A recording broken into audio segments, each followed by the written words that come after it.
अस्सलाम वालेकुम। आज हम पढ़ने जा रहे हैं लेक्चर नंबर 7 और टॉपिक हमारा है इनफिक्स टू पोस्टफिक्स कन्वर्जन। अब ये जो मैथमेटिक्स हम अपनी नॉर्मल लाइफ में यूज़ करते हैं उसमें हम जो है ऑपरेटर सेंटर में लिखते हैं। जैसे 2+3 है तो प्लस सेंटर में है, तो इसको हम इनफिक्स एक्सप्रेशन बोलते हैं। और अगर हम इसको यूँ लिखें कि 2+3 को पहले 2 लिखें फिर 3 लिखें और बाद में प्लस लिखें तो इसको हम बोलते हैं पोस्ट फिक्स एक्सप्रेशन। इसी तरह अगर हम पहले लिखें प्लस और उसके बाद लिखें 2 फिर लिखें 3 यानी प्लस शुरू में ले आए तो इसको बोलते हैं प्री फिक्स एक्सप्रेशन। तो ये एक पोस्ट फिक्स एक्सप्रेशन है a plus B multiply by C. तो अब देखिए मल्टीप्लिकेशन की जो प्रेसिडेंस है वो एडिशन से ज़्यादा होती है। तो इसका मतलब ये हुआ कि आपने मल्टीप्लिकेशन पहले करनी है, यानी पहले b को c से मल्टीप्लाई करना है। तो b स्टेरिक c जो है पहले इसको हम पोस्ट फिक्स में कन्वर्ट करेंगे तो ये हमारा बना बी सी स्टेरिक।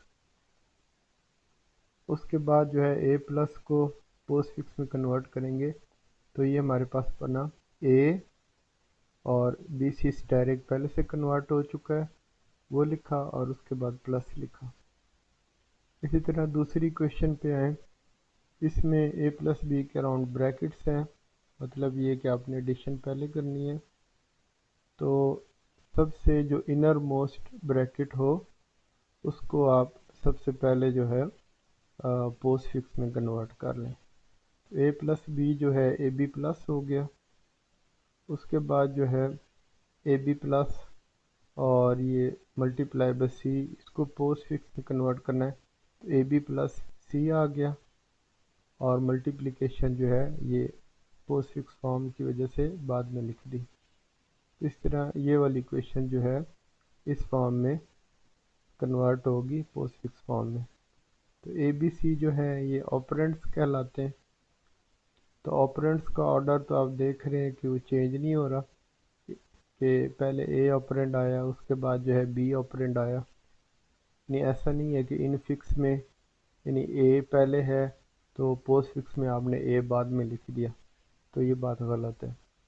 और कन्वर्जन करते हुए आपने लेफ्ट मोस्ट यानी ऑपरेटर से शुरू होना है। तो उस केस में तो प्रॉपर स्टैक यूज़ होगी और स्टैक बेस एक एल्गो होगा तो उसको यूज़ करेंगे। तो उस केस में आपने यानी लेफ़्ट साइड से स्टार्ट करते जाना है और स्टैक को यूज़ करते जाना है और उसकी मदद से इनफिक्स एक्सप्रेशन जो है पोस्ट फिक्स में कन्वर्ट हो जाएगी।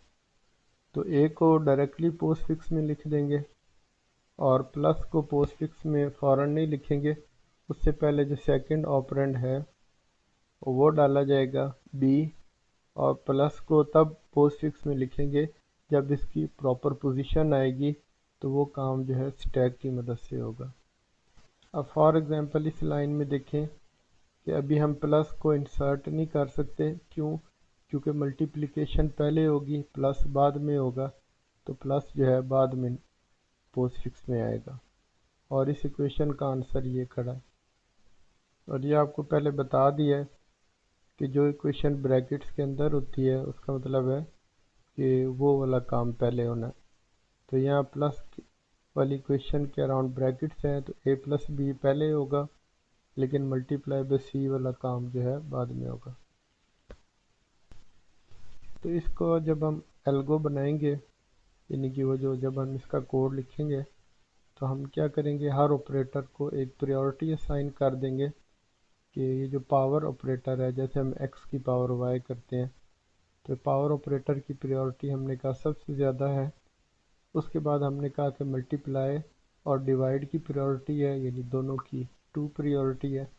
और उसके बाद जो है प्लस और माइनस की प्रायोरिटी है जो कि 1 है, जो कि लोएस्ट प्रायोरिटी है। यानी अगर एक ही क्वेश्चन में ये तीनों ऑपरेटर आ जाते हैं तो पावर वाला काम सबसे पहले होगा, उसके बाद मल्टीप्लिकेशन डिवीज़न होगी और एडिशन वाला काम जो है सबसे आखिर में होगा। अब इनफिक्स को पोस्ट फिक्स में कन्वर्ट करने का जो एल्गो है वो यहाँ पे दिया हुआ है कि आपने एक स्टैक बनानी है और इनफिक्स इक्वेशन को आपने रीड करना है, एक एक करके वहाँ से करैक्टर पिक करना है। तो जब तक इनफिक्स इक्वेशन पूरी की पूरी रीड नहीं हो जाती उस वक्त तक ये वाली लूप चलती रहेगी। तो ये वाली वाइल लूप कब ब्रेक होगी? जब आप सारा का सारा डाटा जो है वो रीड कर लेंगे, तो तब ये लूप यहाँ पे आके ब्रेक होगी। सपोज के a प्लस बी है, इसको हमने कन्वर्ट करना है पोस्ट फिक्स में। तो सबसे पहले हमने रीड किया तो हमें a मिलेगा, ठीक है। तो a को हमने सी में, वेरिएबल सी में स्टोर किया। अब देखो a जो है ये एक ऑपरेंड है, ये एक ऑपरेटर नहीं है ना, और वो a सी में पड़ा हुआ है, ठीक है। तो अगर वो एक ऑपरेंड है तो क्या करो, उसको पोस्ट फिक्स स्ट्रिंग में शो कर दो या उसको सी आउट कर दो ताकि स्क्रीन पे शो हो जाए। अब a प्लस बी में देखें, अब जब हम नेक्स्ट टाइम स्कैन करेंगे तो अब क्या आएगा? प्लस। अब प्लस को चेक करेंगे कि क्या प्लस एक ऑपरेंड है, तो प्लस तो एक ऑपरेटर है। तो ये इफ कंडीशन फेल हो गई, तो एल्स के अंदर आए, फिर एल्स के अंदर वाइल लूप में गए। वाइल लूप में हमने ये कहा कि अगर if stack is not empty, कि देखें एम्प्टी तो हमें ट्रू फॉल्स रिटर्न करेगा ना। तो सपोज के एम्प्टी ने हमें रिटर्न किया फॉल्स, कि क्या स्टैक एम्प्टी है, उसने रिटर्न किया फॉल्स, मतलब कि नहीं, कि स्टैक एम्प्टी नहीं है। तो फॉल्स को हमने लॉजिकली नोट किया तो ट्रू बन गया। तो मतलब ये कि जब तक स्टैक एम्प्टी नहीं है ये लूप चलती रहे। और उसके साथ साथ एक कंडीशन और भी है कि स्टैक भी एम्प्टी ना हो प्लस ये वाली कंडीशन भी ट्रू हो। तो दूसरी कंडीशन क्या है कि ये जो प्लस ऑपरेटर है, यानी ये इसकी प्रायोरिटी लेस देन और इक्वल टू है उस ऑपरेटर के जो कि स्टैक में पहले से पड़ा हुआ है। बाद का तो ऐसी सिचुएशन भी होती है ना कि प्लस ऑपरेटर बाहर से आया और एक ऑपरेटर जो है स्टैक में ऑलरेडी मौजूद है, सपोज मल्टीप्लाई है। तो अब देखो प्लस की प्रायोरिटी जो है लेस देन और इक्वल टू मल्टीप्लाई की प्रायोरिटी है। तो मतलब ये कि ये लूप चलेगी ना, ठीक है।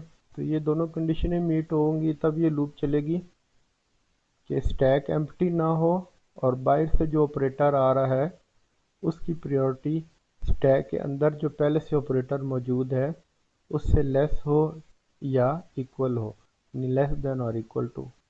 तो क्या करो, स्टैक के अंदर जो ऑपरेटर पड़ा हुआ है वो उसको बाहर निकालो, उसको स्क्रीन पे सी आउट कर दो या उसको पोस्टफिक्स वाली इक्वेशन पे भेज दो। और ये जो ऑपरेटर बाहर से आया है, यानी आप यूँ समझे ना, बाहर से प्लस आया है और स्टैक के अंदर जो है ना मल्टीप्लाई पड़ा हुआ, तो मल्टीप्लाई को पॉप कर दो और जो प्लस आया उसको क्या करो, उसको आप स्टैक में पुश कर दो, ठीक है। तो इस तरह हम बार बार देखते जाएंगे स्टैक को, आखिरकार ये लूप ब्रेक हो जाएगी। जब लूप ब्रेक होगी तो फिर क्या होगा, वो जो प्लस ऑपरेटर है वो हम स्टैक में पुश कर देंगे। तो ये लॉजिक है। अब इसी तरह पूरी इक्वेशन रीड होके स्टैक में, यानी उनके जो ऑपरेंड्स हैं वो तो सी आउट होते रहेंगे ना, लेकिन जो ऑपरेटर्स हैं वो अपनी प्रेसिडेंस के लिहाज से स्टैक में पुश वगैरह होते रहेंगे और ज़रूरत पड़ने पे पॉप भी होंगे, ठीक है। तो पूरी इक्वेशन इस तरह ये लॉजिक उस पर चल गई। उसके बाद हम इस वाइल लूप में आए कि अगर स्टैक एम्प्टी नहीं है तो स्टैक में जो ऑपरेटर्स बच गए हैं उनको एक एक करके बाहर निकालो और उनको सी आउट करो या उनको जो है पोस्टफिक्स स्ट्रिंग के साथ अटैच कर दो। तो ये एल्गो है। अब इसको मज़ीद कोडिंग स्टाइल में आगे देखेंगे।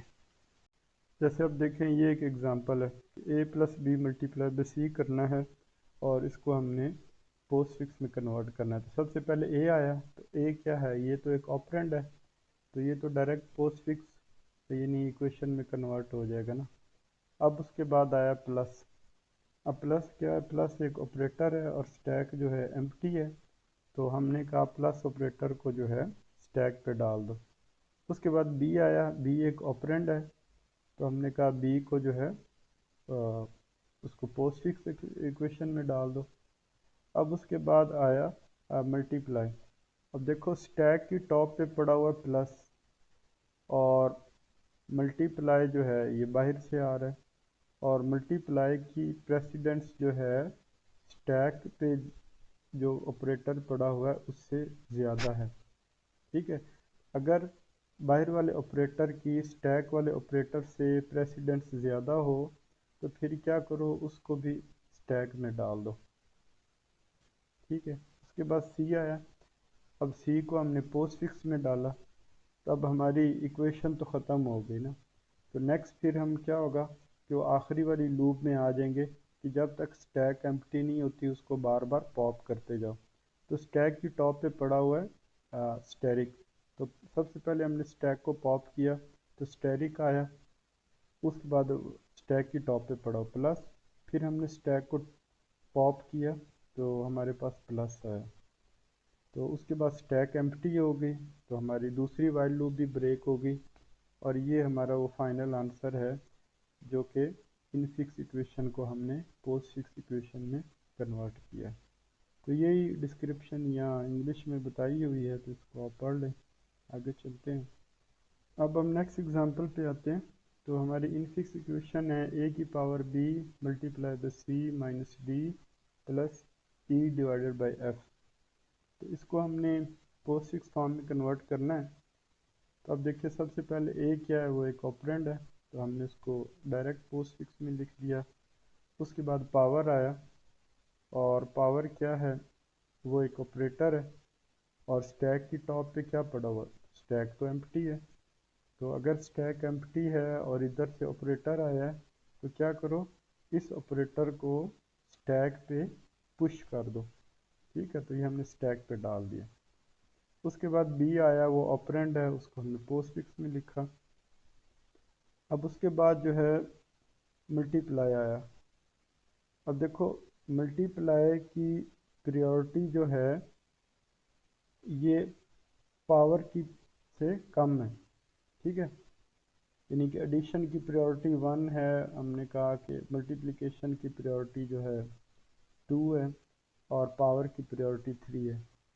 तो मल्टीप्लिकेशन की priority which is 2 is less than equal to power की प्रायोरिटी जो कि है 3।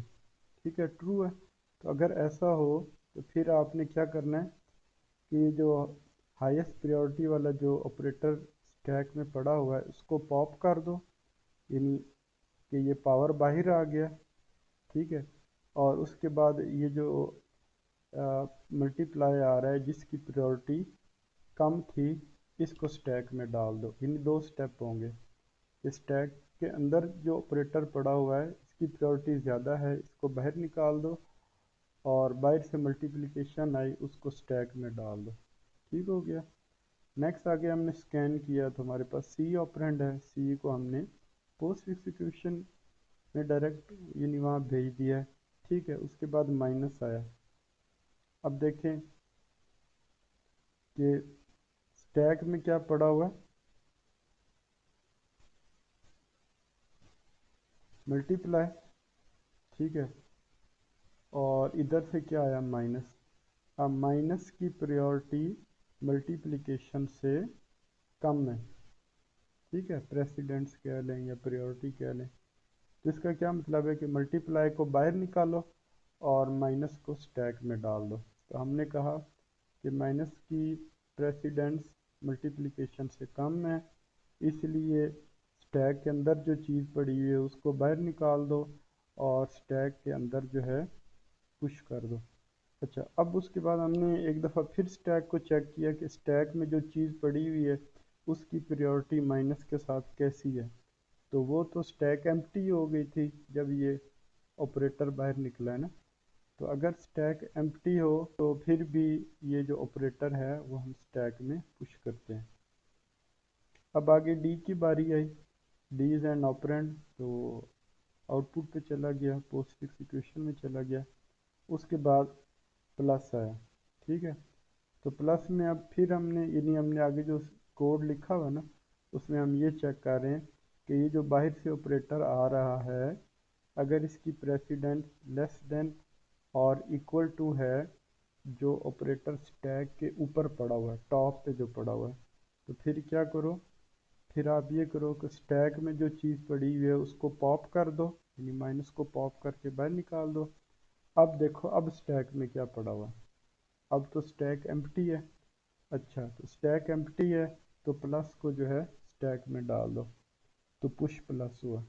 उसके बाद हमारे पास इक्वेशन है ई डिवाइडेड बाई एफ, तो ई तक हमने कर लिया। तो नेक्स्ट स्लाइड पे चलते हैं। तो ई हो गया, अब डिवाइड आया। अब डिवाइड की प्रेसिडेंस जो है वो प्लस से जो है यानी कम नहीं है, ज़्यादा है ना, यानी कि स्टैक की टॉप पे प्लस पड़ा हुआ है और यहाँ से आया डिवाइड। तो हम कह रहे हैं कि डिवाइड की प्रेसिडेंस लेस देन और इक्वल टू है प्लस की प्रेसिडेंस से, जो कि फॉल्स है। अगर फॉल्स है तो फिर ठीक है, इसको भी पुश कर दो। तो ये याद रखना है ना कि ट्रू के केस में क्या करना है और फॉल्स के केस में क्या करना है। तो अगर फॉल्स है तो क्या करो, मल्टीप्लिकेशन को भी स्टैक पे पुश कर दो, ठीक हो गया। तो अगर फॉल्स है तो क्या करना है, ये डिवीजन को भी स्टैक पे पुश कर दो। तो अब स्टैक की टॉप पे जो है ये डिवाइड पड़ा हुआ है, ठीक है। एफ आया, एफ इज़ एन ऑपरेंड, उसको हमने आउटपुट पे भेज दिया, पोस्टफिक्स वाली आउटपुट पे भेज दिया। अब इक्वेशन तो ख़त्म होगी। अब नीचे वाली वाइल लूप में आ गए कि जब तक स्टैक एम्प्टी नहीं होती उसको बार बार पॉप करते जाओ। सबसे पहले हमने स्टैक को पॉप किया, तो ये डिवाइड जो है ये पॉप होके बाहर आया क्योंकि ये टॉप पोजीशन पे था ना। उसके बाद स्टैक एम्प्टी नहीं हुई, अभी भी एक ऑपरेटर पड़ा हुआ प्लस, उसको हमने पॉप किया, ठीक है। तो ये प्लस भी आ गया, अब स्टैक खाली हो गई है। अब स्टैक एम्प्टी हो गई है और ये जो हमारी फाइनल आउटपुट है ये हमारी इनफिक्स इक्वेशन की पोस्ट फिक्स फॉर्म है। तो ये पहले भी बताया था कि पोस्ट फिक्स में लिखने के आपको दो फ़ायदे हैं, इसमें आपको ना ब्रैकेट्स लगाने की ज़रूरत है, ना आपको अब ऑपरेटर प्रेसिडेंस का ध्यान रखने की ज़रूरत है। आगे चलते हैं। तो ये जो एल्गो समझाया है अब उसका ये सी प्लस प्लस में कोड लिखा हुआ है। तो ये देखें, हमने लिखा टाइप डेफ इंट टाइप, इसका मतलब क्या है कि जहाँ भी मैं लिख रहा हूँ ना टाइप, उससे मुराद इंटीजर डाटा टाइप है। यानी किसी भी डाटा टाइप को नया नाम देना हो ना, तो आप ये टाइप डेफ जो है ये कीवर्ड यूज़ करते हैं। तो इससे ये फ़ायदा है कि अगर हमने स्टैक हमने इंटीजर नंबर्स की बनाई है या करेक्टर्स की बनाई है या किस चीज़ की बनाई है, तो ये एक लाइन चेंज करने से हमारी पूरी की पूरी जो स्टैक है वो नई डाटा टाइप के लिहाज से बन जाएगी, ठीक है। तो अब इसका मतलब क्या है कि इंटीजर्स की स्टैक है, ठीक है। तो ये हमने कहा कि इंट टाइप, ठीक है। उसके बाद हम जो है स्टैक को यूजिंग लिंक लिस्ट बना रहे हैं, तो हमें नोड डाटा टाइप भी चाहिए होगी कि स्टैक में डिफरेंट नोड्स हैं क्योंकि वो स्टैक यूजिंग लिंक लिस्ट है और उसके अंदर डाटा है और हर डाटा की जो डाटा टाइप है वो इंटीजर डाटा टाइप है और हर नोड का एक नेक्स्ट पॉइंटर है जो अगले नोड को पॉइंट आउट कर रहा है। उसके बाद स्टैक क्लास बनाई। अब वैसे तो अब देखो ये स्टैक क्लास हम पहले पढ़ चुके हैं ना, अब तो हम उसकी एप्लीकेशन कर रहे हैं ना। तो सेम वही प्रीवियस कोड है कि स्टैक यूजिंग लिंक लिस्ट। उसमें देखो हेड नोड है, फिर एक कंस्ट्रक्टर है, इज़ एम्प्टी फंक्शन है, इसमें टॉप फंक्शन है जो बताता है कि स्टैक के टॉप पे क्या पड़ा हुआ है, पुश फंक्शन है जो डाटा हमसे लेके स्टैक में पुश करता है, और पॉप क्या करता है, स्टैक की टॉप पे जो डाटा पड़ा हुआ है वो हमें मिल जाता है और स्टैक में से रिमूव हो जाता है। और ये डिस्ट्रक्टर में हम चूँकि डायनामिक मेमोरी एलोकेशन कर रहे हैं, तो मेमोरी को जो है फ्री करने का कोड जो है वो हम इसके डिस्ट्रक्टर में लिखेंगे। तो यहाँ पे हम ये कह रहे हैं कि यानी नो आर्गुमेंट कंस्ट्रक्टर कॉल किया है, कि जब भी एक स्टैक ऑब्जेक्ट बनेगा तो स्टैक होगी लेकिन एम्प्टी होगी, तो इसका मतलब उसका जो हेड पॉइंटर है वो नल को पॉइंट आउट कर रहा होगा, यानी एड्रेस 0 को पॉइंट आउट कर रहा होगा। अब हमने देखना है कि ये स्टैक एम्प्टी है या नहीं, तो उसकी कंडीशन ये है कि अगर वो हेड पॉइंटर नल है, इसका मतलब है कि हाँ वो स्टैक जो है वो एम्प्टी है। तो अब हमने कहा स्टैक के टॉप पे क्या पड़ा हुआ है, ठीक है, तो हमने कहा कि अगर स्टैक एम्प्टी नहीं है तो हेड पॉइंटर जिस नोड को, यानी सबसे पहले नोड को पॉइंट आउट कर रहा है ना, तो सबसे पहला नोड ही स्टैक का जो है वो टॉप नोड होता है ना, तो सबसे पहले नोड का जो डाटा है वो रिटर्न कर दे अगर स्टैक एम्प्टी नहीं है। तो पुश का क्या मतलब है कि स्टैक के जिस तरह लिंक लिस्ट के शुरू में नहीं, ऐड एट बिगनिंग, कि लिंक लिस्ट के स्टार्ट में हम नया नोड डालते हैं ना, तो वो वाला कोड लिखा हुआ है कि एक नया नोड पॉइंटर बनाओ, फिर उसके बाद ये डायनेमिकली वो नोड ऑब्जेक्ट बनाओ, फिर उसके बाद क्या करो कि अगर वो नोड ऑब्जेक्ट बन गया, ऑपरेटिंग सिस्टम ने वो मेमोरी दे दी है, तो फिर क्या करो, अब इस नए नोड ऑब्जेक्ट में डाटा डालो जो यूज़र ने दिया है ना, फिर इस नए नोड का नेक्स्ट पॉइंटर जो है किसको पॉइंट आउट करे, जिसको हेड पॉइंटर पॉइंट आउट कर रहा है, ठीक है, और हेड पॉइंटर जो है इस नए नोड को पॉइंट आउट करे। तो इस तरह क्या हुआ कि हेड नोड के आगे एक और हेड नोड जो है ना वो लग गया, तो ये पुश ऑपरेशन हो रहा है। पॉप में क्या हो रहा है कि हमने हेड पॉइंट यानी हेड नोड को रिमूव करना है। अब हमने कहा कि अगर स्टैक जो है एम्प्टी नहीं है तो फिर क्या करो, एक करंट पॉइंटर बनाओ, ठीक है। अब हमने नोड को रिमूव करने से पहले डाटा कहीं पे सेव करना है ना, तो हमने डाटा वेरिएबल बनाया। अब हम कह रहे हैं कि जो हमारा करंट पॉइंटर है वो सबसे पहले नोड को पॉइंट आउट करे ना, तो सबसे पहले नोड को तो हेड पॉइंटर पॉइंट आउट करता है। उसके बाद हमने ये कहा कि जो सबसे पहला नोड है ना उसका डाटा कॉपी करके यहाँ डाटा में रख दो वेरिएबल में, ठीक है। अब हम कह रहे हैं कि हेड जो है वो हेड नोड को छोड़ के उसे अगले नोड पे चला जाए, यानी head is equal to head का नेक्स्ट, कि हेड जो है लिंक लिस्ट के सबसे पहले नोड को छोड़ के उसे अगले नोड पे चला जाए। तो जो सबसे पहला नोड है उसको तो करंट पॉइंट आउट कर रहा है, तो अब हमने कहा कि डिलीट करंट, तो जो सबसे पहला नोड है उसकी मेमोरी जो है फ्री हो जाए। तो डाटा ऑलरेडी हमने यहाँ सेव किया हुआ था एक डाटा वेरिएबल में, तो वो डाटा जो है रिटर्न हो जाए। यहाँ पे डिस्ट्रक्टर में हम ये कह रहे हैं कि जब तक हेड नोड नल नहीं होता तो हर अगले नोड पे चलते जाओ स्टार्टिंग फ्रॉम हेड नोड, और उसको जो है डिलीट करते जाओ।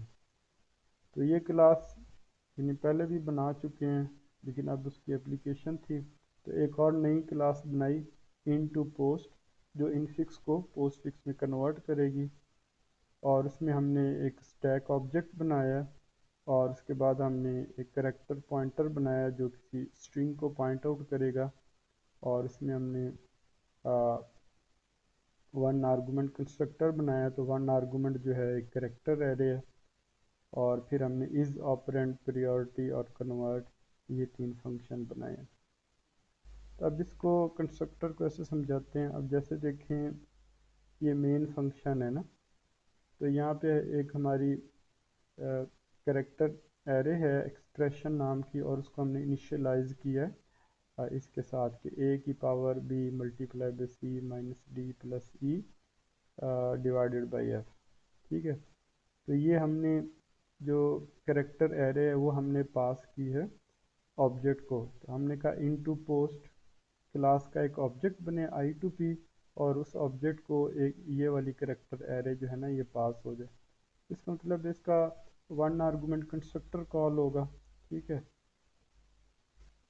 तो ये वन आर्गूमेंट कंस्ट्रक्टर है, ये क्या करेगा, ये देखेगा कि उस इक्वेशन में ना टोटल करेक्टर्स की तादाद कितनी है इंक्लूडिंग स्पेसिस, नल को काउंट नहीं करना, नहीं नल के बगैर इंक्लूडिंग स्पेसिस वो सारे करेक्टर्स कितने हैं, सपोज कि वो 25 है ना, तो उसमें प्लस वन कर दो तो 26 हो गया।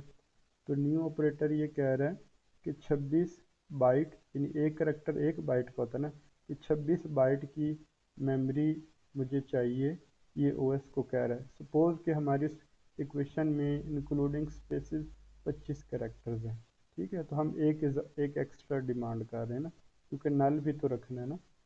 तो हमें मेमोरी मिल गई, हमने वो मेमोरी जो है एक पॉइंटर में स्टोर कर ली।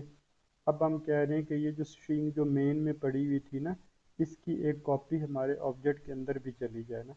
तो हमने कहा ये पॉइंटर ई क्यू जो उस स्ट्रिंग को पॉइंट आउट कर रहा है जो मेन फंक्शन में बनी हुई है, वो सारी कॉपी होके ई एक्स पी आर पॉइंटर के थ्रू एक मेमोरी में कॉपी हो जाए। और ये ई एक्स पी आर जो है ये हमारा एक ऑब्जेक्ट के अंदर एक पॉइंटर है। तो मतलब कि मेन फंक्शन का डाटा जो है ऑब्जेक्ट के अंदर कॉपी हो गया। उसके बाद देखें, अब हमने कन्वर्ट फंक्शन कॉल किया ऑब्जेक्ट के थ्रू। तो कन्वर्ट फंक्शन पे आते हैं। तो हमने दो वेरिएबल्स बनाए हैं, लूप चला रहे हैं कि I is equal to zero से लेकर जब तक ये जो अभी अभी हमने स्ट्रिंग कॉपी की थी ना कंस्ट्रक्टर के थ्रू, कि जब तक उस स्ट्रिंग के एंड पे नहीं पहुंच जाते। देखो जब हम स्ट्रिंग के एंड पे पहुंचते हैं तो हमें नल मिलता है। तो नल का आस्की कोड क्या होता है? ज़ीरो। ज़ीरो का मतलब होता है फॉल्स कंडीशन। तो जब तक इक्वेशन के आखिर में नल नहीं आता ये लूप चलती जाए, starting from index number zero. ठीक है, तो अभी ये लूप चल रही है। क्यों?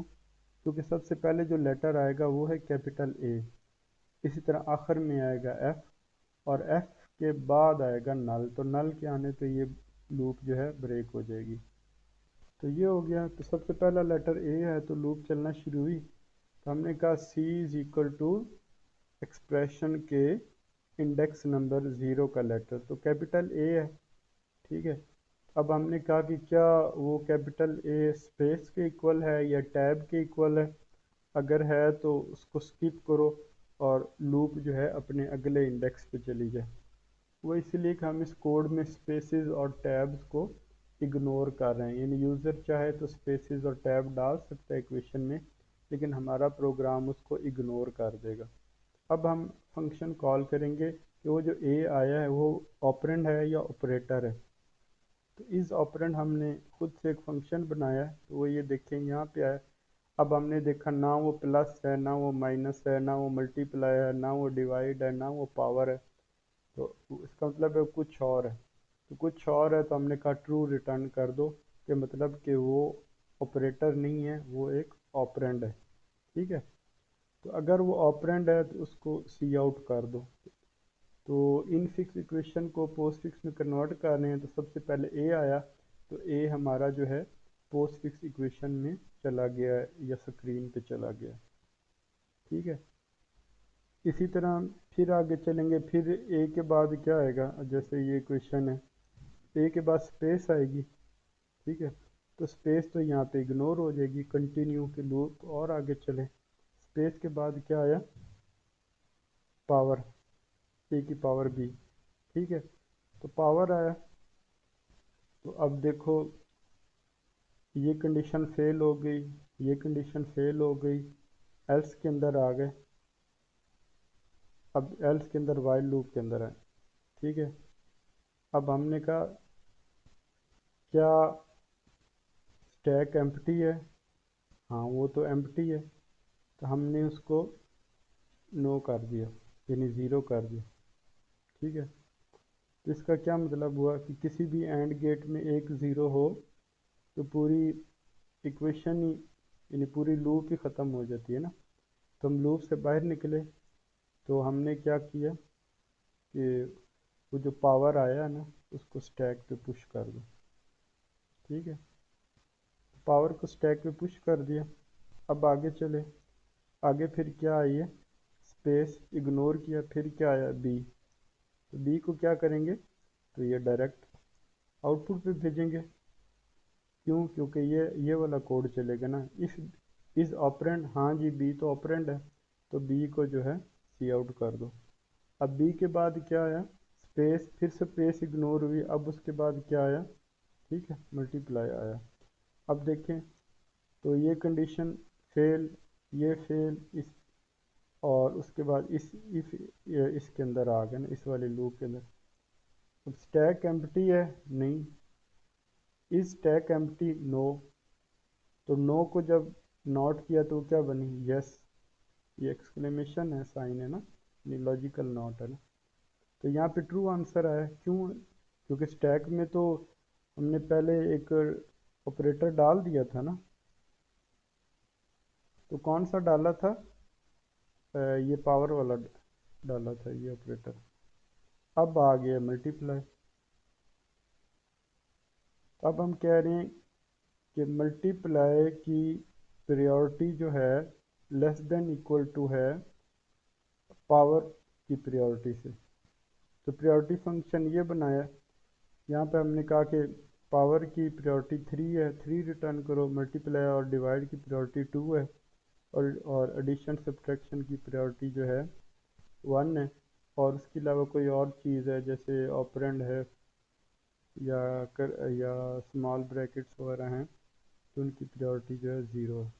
मल्टीप्लाई की प्रायोरिटी लेस देन और इक्वल टू है पावर की प्रायोरिटी से, तो ट्रू हो गया। तो क्या करो, पावर को बाहर निकाल दो।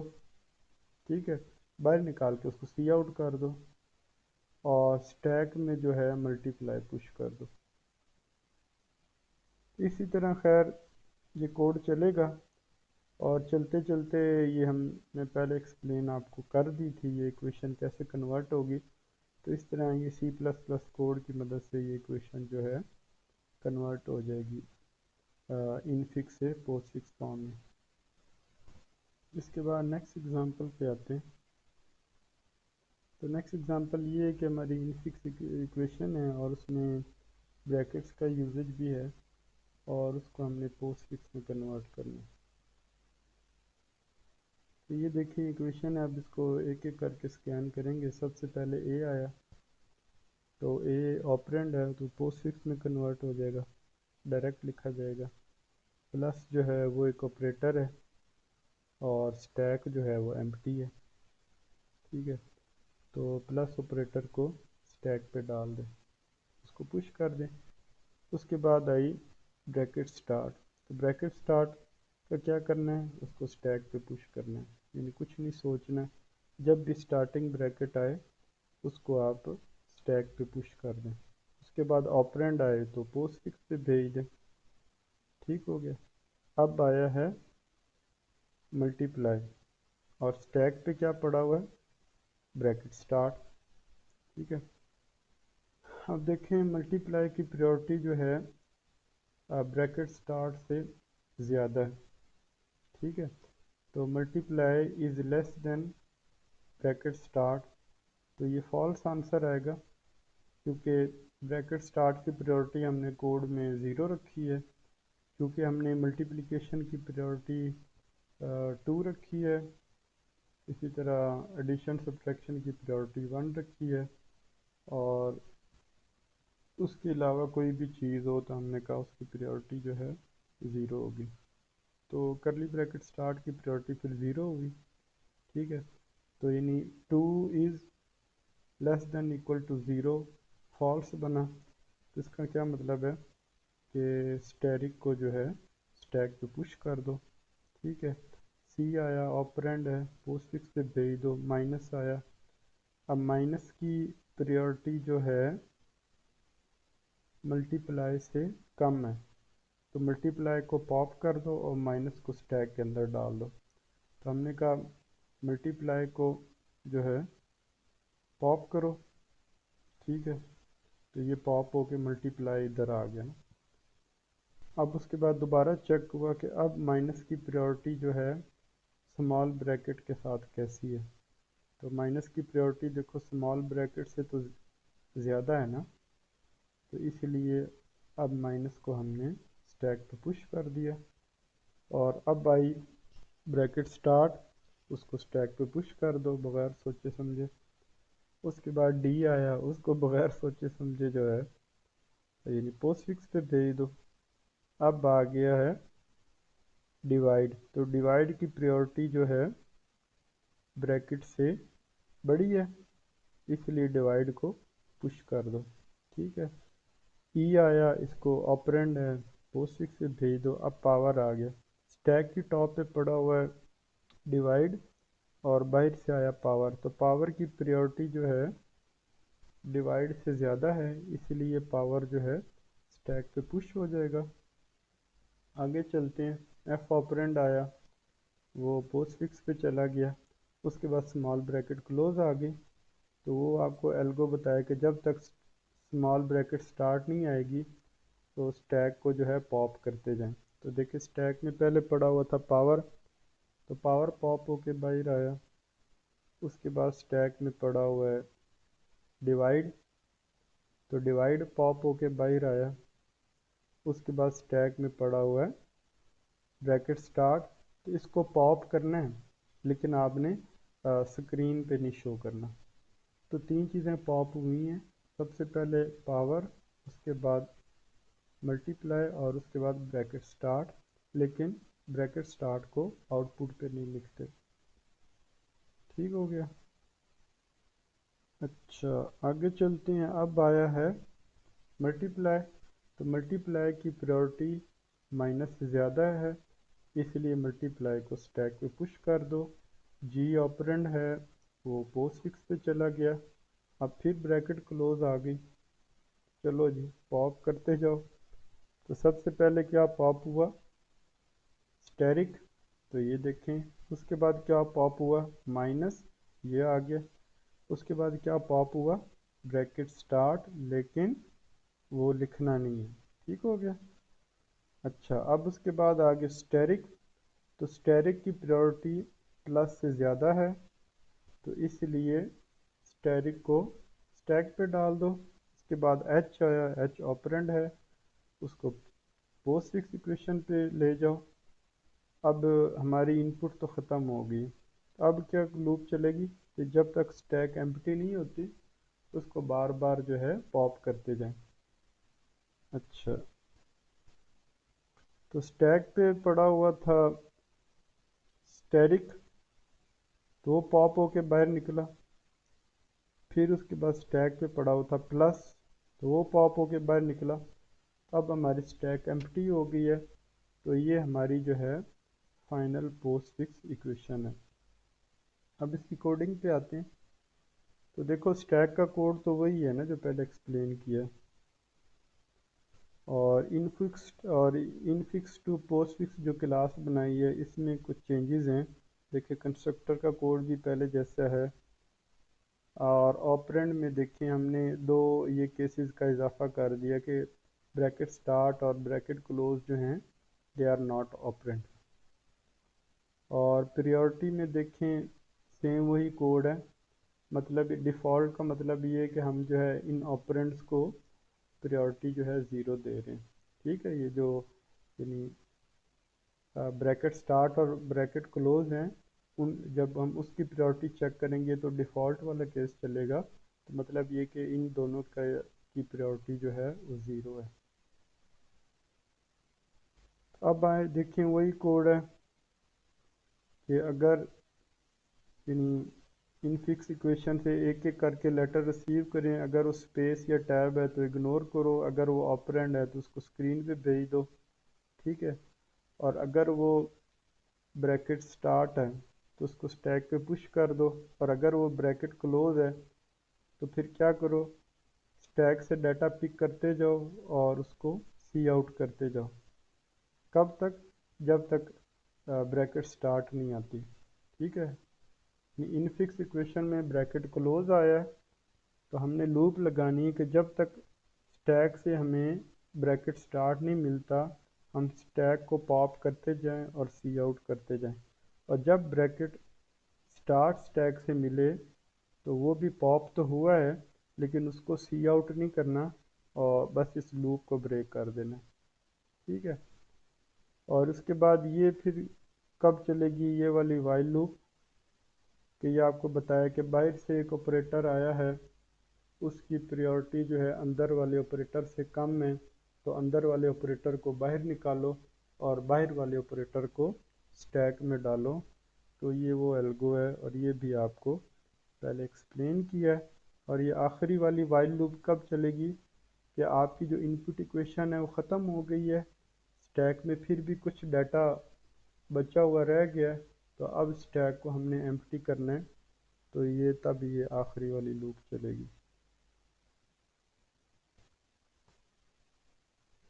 तो इस तरह इस कोड की मदद से ये हमारी जो इन फिक्स इक्वेशन है, इसमें ब्रैकेट्स भी हैं, ये पोस्ट फिक्स में कन्वर्ट होके ये हमारे पास ये आंसर आएगा।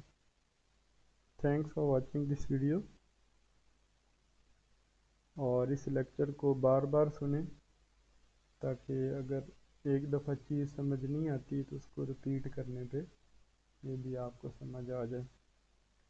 और ये जो एग्ज़ाम्पल्स हैं को मैनुअली खुद पहले सॉल्व करें, खुद स्टैक का कॉन्सेप्ट जहन में बिठा के इन फिक्स को पोस्ट फिक्स में कन्वर्ट करें।